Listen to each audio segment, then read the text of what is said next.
Welcome to the first edition of Cal Explains. We've got Callum Sinclair from the Swans. Cal, thanks for joining us.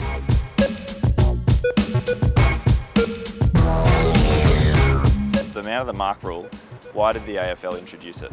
Well, basically, I think the rule was brought in to make the game more free-flowing. I think they want to see more run and carry in the game.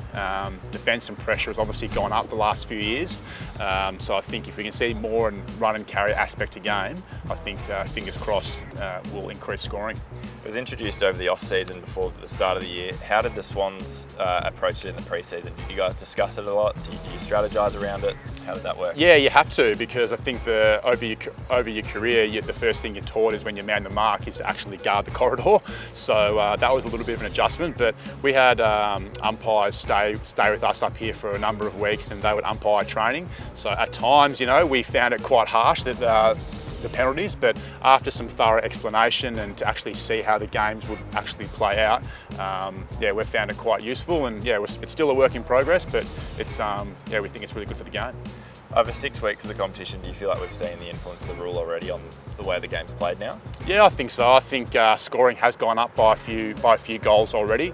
From a fan's point of view, sitting at home watching on TV, I definitely feel the game's a lot more free-flowing. You're seeing a lot more run and carry, more Dustin Martin-like moments, which is a pretty amazing spectacle to see, no matter who you are. But yeah, I think it's really different. Every team is handling this situation really differently.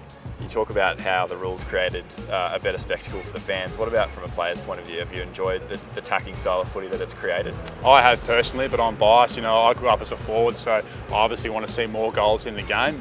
It's obviously, tougher for defenders because the ball's going to be coming in a lot quicker. But I think that what that comes down to really is making sure that all 18 players are on the same page defensively. And like I said before, reaction times have to be on. A few of the teams are sort of slow to adjust to that heightened speed that this rule's created, but after 6 weeks, do you feel like teams are starting to keep up with it now? Yeah, I think so. I think every team is kind of handling it a little bit differently. I think it does depend on where the ball actually is on the ground. So some teams are choosing kind of not to actually approach the man of the mark too quick. They'll actually stand back and give themselves a few extra metres to kind of guard that corridor space. But then there's the old school method, which just man the mark as fast as you can, make yourself extremely big.